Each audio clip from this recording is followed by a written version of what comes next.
Myanmar, Thailand లో భూకంప విధ్వంసం మరచిపోకముందే తాజాగా ఇండోనేషియాలో మరో భారీ భూకంపం సంభవించింది. ఇవాళ తెల్లవారుజామున పశ్చిమ ఆసియా ప్రావిన్స్ లో రిక్టార్ స్కేల్ పై 5.9 తీవ్రతతో భూ ప్రకంపనలు వచ్చినట్లు ఆ దేశ వాతావరణ శాఖ వెల్లడించింది.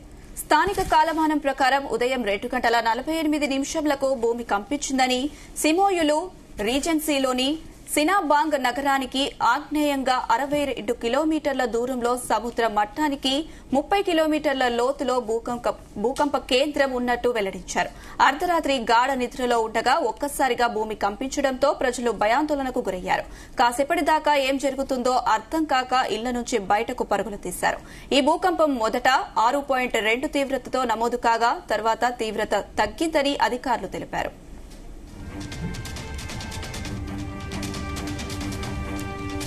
ఎలాంటి సునామీ హెచ్చరికలు జారీ చేయలేదు. తీవ్రమైన ఆస్తి నష్టం లేదా ప్రాణ నష్టం జరిగిన దాఖలాలు లేవని తెలుస్తోంది.